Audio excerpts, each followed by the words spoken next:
Cotton is a soft, fluffy staple fiber that grows in a bowl, or protective case, around the seeds of cotton plants of the genus Gossypium in the family of Malvaceae. The fiber is almost pure cellulose. Under natural conditions, the cotton bolls will tend to increase the dispersal of the seeds. The plant is a shrub native to tropical and subtropical regions around the world, including the Americas, Africa, and India. The greatest diversity of wild cotton species is found in Mexico, followed by Australia and Africa. Cotton was independently domesticated in the Old and New Worlds. The fiber is most often spun into yarn or thread and used to make a soft, breathable textile. The use of cotton for fabric is known to date to prehistoric times. Fragments of cotton fabric dated from 5000 BC have been excavated in Mexico in the Indus Valley Civilization in ancient India. Although cultivated since antiquity, it was the invention of the cotton gin that lowered the cost of production that led to its widespread use, and it is the most widely used natural fiber cloth in clothing today.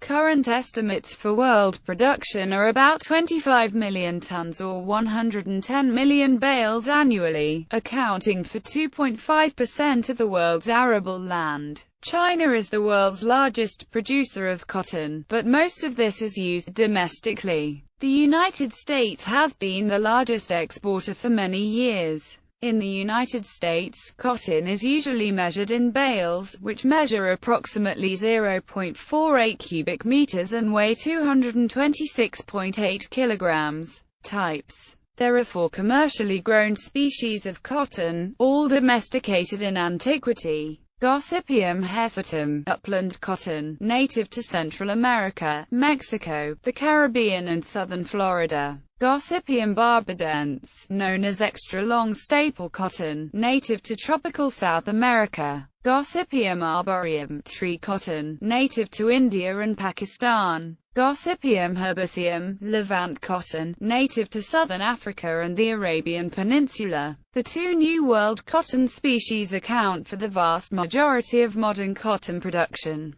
but the 2 Old World species were widely used before the 1900s. While cotton fibers occur naturally in colors of white, brown, pink and green, fears of contaminating the genetics of white cotton have led many cotton-growing locations to ban the growing of colored cotton varieties, which remain a specialty product. History. Cotton was used in the Old World at least 7,000 years ago. Evidence of cotton use has been found at the site of Mehrgarh, where early cotton threads have been preserved in copper beads. Cotton cultivation became more widespread during the Indus Valley Civilization, which covered parts of modern eastern Pakistan and northwestern India. The Indus cotton industry was well developed and some methods used in cotton spinning and fabrication continued to be used until the industrialization of India. Between 2000 and 1000 BC, cotton became widespread across much of India. For example, it has been found at the site of Halus in Karnataka dating from around 1000 BC. Cotton fabrics discovered in a cave near Tehuacan, Mexico have been dated to around 5800 BC, although it is difficult to know for certain due to fiber decay. Other sources date the domestication of cotton in Mexico to approximately 5000 to 3000 BC. The Greeks and the Arabs were not familiar with cotton until the wars of Alexander the Great, as his contemporary Megasthenes told Seleucus the Nicator of there being trees on which wool grows, in Indica. This may be a reference to tree cotton, Gossypium arboreum, which is a native of the Indian subcontinent. According to the Columbia Encyclopedia, cotton has been spun, woven, and dyed since prehistoric times. It clothed the people of ancient India, Egypt, and China. Hundreds of years before the Christian era, cotton textiles were woven in India with matchless skill, and their use spread to the Mediterranean countries. In Iran, the history of cotton dates back to the Achaemenid era. However, there are few sources about the planting of cotton in pre-Islamic Iran. The planting of cotton was common in Merv, Ray and Pars of Iran. In Persian poets' poems, especially Ferdowsi's Shahnameh, there are references to cotton. Marco Polo refers to the major products of Persia, including cotton. John Chardin, a French traveller of the 17th century who visited the Safavid Persia, spoke approvingly of the vast cotton farms of Persia. During the Han Dynasty, cotton was grown by non-Chinese peoples in the southern Chinese province of Yunnan. In Peru, cultivation of the indigenous cotine species Gossypium barbadense was the backbone of the development of coastal cultures such as the Norte Chico, Moche, and Nazca.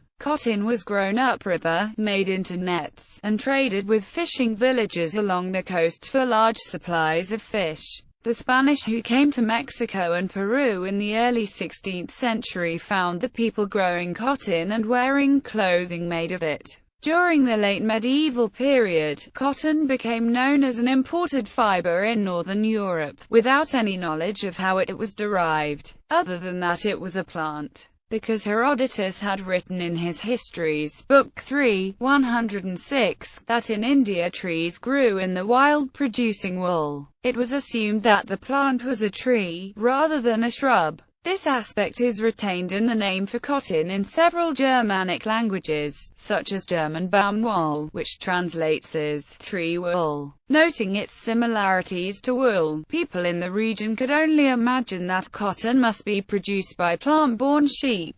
John Mandeville, writing in 1350, stated as fact the now preposterous belief. There grew there, India, a wonderful tree which bore tiny lambs on the ends of its branches. These branches were so pliable that they bent down to allow the lambs to feed when they are hungry or sick. By the end of the 16th century, cotton was cultivated throughout the warmer regions in Asia and the Americas. India's cotton processing sector gradually declined during British expansion in India and the establishment of colonial rule during the late 18th and early 19th centuries. This was largely due to aggressive colonialist mercantile policies of the British East India Company, which made cotton processing and manufacturing workshops in India uncompetitive. Indian markets were increasingly forced to supply only raw cotton and were forced, by British-imposed law, to purchase manufactured textiles from Britain. Industrial Revolution in Britain. The advent of the Industrial Revolution in Britain provided a great boost to cotton manufacture, as textiles emerged as Britain's leading export. In 1738, Lewis Paul and John Wyatt, of Birmingham, England, patented the roller spinning machine,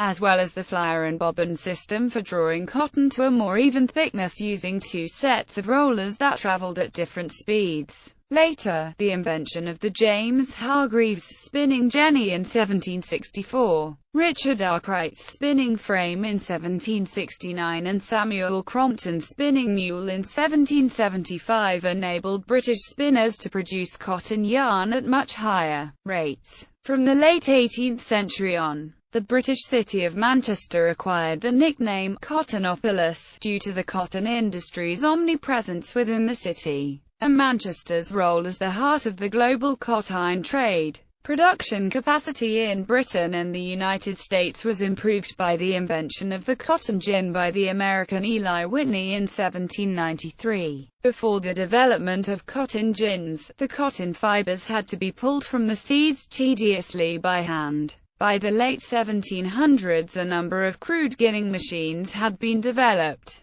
However, to produce a bale of cotton required over 600 hours of human labor, making large-scale production uneconomical in the United States, even with the use of humans as slave labor. The gin that Whitney manufactured reduced the hours down to just a dozen or so per bale. Although Whitney patented his own design for a cotton gin, he manufactured a prior design from Henry Ogden Holmes, for which Holmes filed a patent in 1796. Improving technology and increasing control of world markets allowed British traders to develop a commercial chain in which raw cotton fibres were purchased from colonial plantations, processed into cotton cloth in the mills of Lancashire, and then exported on British ships to captive colonial markets in West Africa, India, and China. By the 1840s, India was no longer capable of supplying the vast quantities of cotton fibres needed by mechanized British factories.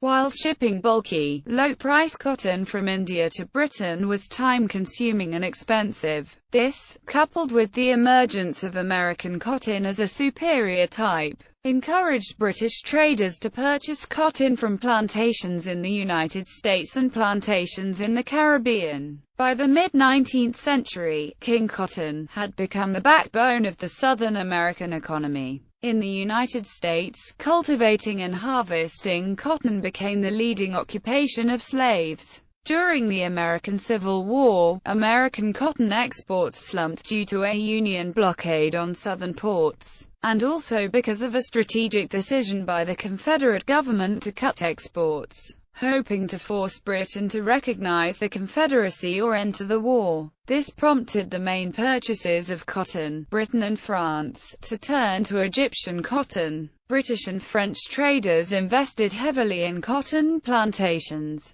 The Egyptian government of Viceroy Ishmi took out substantial loans from European bankers and stock exchanges. After the American Civil War ended in 1865, British and French traders abandoned Egyptian cotton and returned to cheap American exports, sending Egypt into a deficit spiral that led to the country declaring bankruptcy in 1876. A key factor behind Egypt's occupation by the British Empire in 1882. Through tariffs and other restrictions, the British government discouraged the production of cotton cloth in India. Rather, the raw fibre was sent to England for processing. The Indian Mahatma Gandhi described the process. English people buy Indian cotton in the field, picked by Indian labour at 7 cents a day, through an optional monopoly. This cotton is shipped on British ships, a 3-week journey across the Indian Ocean, down the Red Sea, across the Mediterranean, through Gibraltar, across the Bay of Biscay and the Atlantic Ocean to London. 100% profit on this freight is regarded as small. The cotton is turned into cloth in Lancashire. You pay shilling wages instead of Indian pennies to your workers. The English worker not only has the advantage of better wages, but the steel companies of England get the profit of building the factories and machines. Wages, profits, all these are spent in England. The finished product is sent back to India at European shipping rates, once again on British ships. The captains, officers, sailors of these ships, whose wages must be paid, are English. The only Indians who profit are a few Lascars who do the dirty work on the boats for a few cents a day. The cloth is finally sold back to the kings and landlords of India, who got the money to buy this expensive cloth out of the poor peasants of India, who worked at 7 cents a day. In the United States, Southern cotton provided capital for the continuing development of the North. The cotton produced by enslaved African Americans not only helped the South but also enriched Northern merchants.